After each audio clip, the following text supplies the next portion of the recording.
Good evening. 1 जून से unlock 1 शुरू हो चुका है। इसी के साथ साथ शहर और बाज़ार गुलजार हो रहे हैं। लोग घरों से निकल रहे हैं। सड़कों पर 4 व्हीलर्स और 2 व्हीलर्स भी दौड़ने लगे हैं। लेकिन इन वाहनों को सड़कों पर दौड़ाने से पहले कुछ नियमों, कुछ गाइडलाइंस का पालन करना ज़रूरी है। तो आपको ये जानना भी ज़रूरी है कि 4 व्हीलर या 2 व्हीलर्स को सड़क पर दौड़ाने से पहले क्या क्या नियम हैं, ड्राइविंग के क्या क्या रूल्स हैं, क्योंकि अगर आप इन नियमों को नहीं जानते हैं तो आप दिक्कत में पड़ सकते हैं। तो इस वीडियो में यही डिस्कस करेंगे कि ड्राइविंग के नए नियम क्या हैं। लेकिन अगर आप मेरे चैनल पर पहली बार आए हैं तो प्लीज़ इसे सब्सक्राइब करके बेल आइकन ज़रूर प्रेस कर दें और साथ ही साथ इस वीडियो को ज़्यादा से ज़्यादा लोगों तक शेयर कर दें ताकि सभी को जानकारी हो जाए और उन्हें किसी प्रकार की दिक्कत ना हो जब वो 2 व्हीलर या 4 व्हीलर लेकर सड़क पर आएँ। तो चलिए वीडियो शुरू करते हैं। तो ये है लेटेस्ट नवीनतम जानकारी। अनलॉक 1 शुरू हो चुका है। इसके साथ ही शहरों और बाज़ारों में रौनक लौटने लगी है। लोग डरते डरते ही सही अपने घरों से निकल रहे हैं और इसी के साथ सड़कों पर गाड़ियां भी दौड़ने लगी हैं। अनलॉक 1 की शुरुआत तो हो चुकी है, लेकिन इसके लिए कुछ नियम और कायदों का पालन करना भी ज़रूरी होगा। इनमें सबसे अहम है ड्राइविंग के नियम। दरअसल अनलॉक 1 में ड्राइविंग के लिए भी कुछ नियम हैं जिनका पालन करना होगा, नहीं तो आपकी छोटी सी गलती आपको बड़ा सा चालान भरने के लिए मजबूर कर सकती है। छोटी सी गलती और बड़ा सा चालान, तो इसलिए नियमों की जानकारी आपको होना ज़रूरी है। दरअसल अनलॉक 1 के दौरान दिल्ली, यूपी और हरियाणा के बीच ड्राइविंग के कुछ अहम नियम बनाए गए हैं जिनके बारे में हम आपको बताने जा रहे हैं। तो आइए बात करते हैं उन नियमों की। तो दिल्ली और नोएडा के बीच केंद्र सरकार के निर्देशों के बावजूद दिल्ली और नोएडा की सीमा फ़िलहाल लोगों के लिए बंद रहेगी, क्योंकि वहां पर जाम की बहुत बड़ी समस्या बन रही है। हालांकि ज़रूरी सेवाओं के लिए लोगों को पास की ज़रूरत नहीं होगी।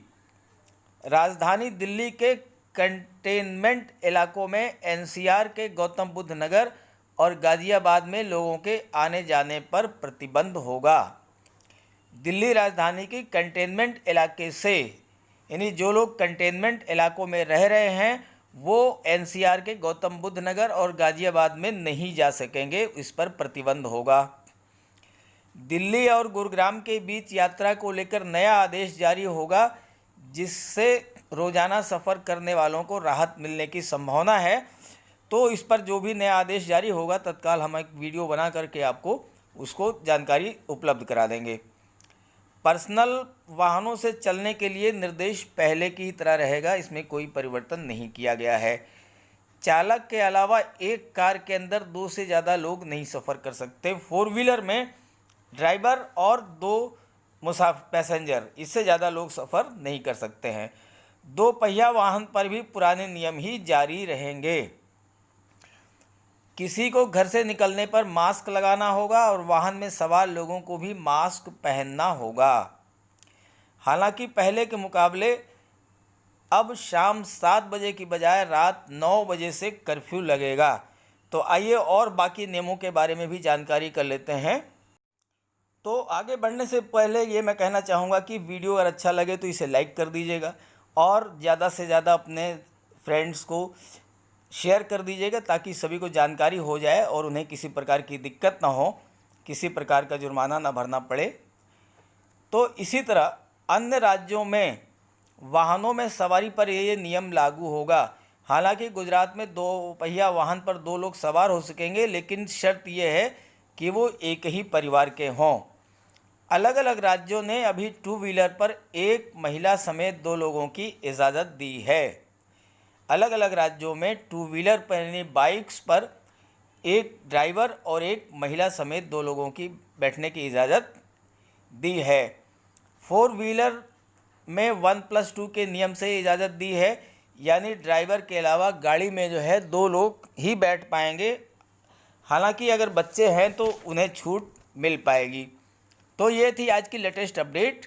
अब आप इसे अपने सभी ग्रुप्स में फ्रेंड को शेयर कर दीजिए। आप जानते हैं कि नॉलेज इज़ पावर। अगर आप ये जानकारी, ये वीडियो जितना ज़्यादा से ज़्यादा लोगों तक शेयर करेंगे उतना ही लोगों को जानकारी बढ़ेगी और उन्हें लाभ मिलेगा।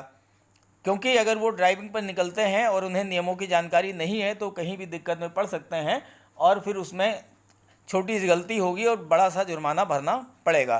तो इसलिए इस वीडियो को ज़्यादा से ज़्यादा लोगों तक शेयर कर दीजिए और मेरे चैनल को सब्सक्राइब करके बेल आइकन प्रेस कर दीजिए, ताकि इसी तरह की लेटेस्ट अपडेट, नई नई जानकारियाँ आपको लगातार मिलती रहें और आप मेरे चैनल से जुड़े रहें। Okay, thank you.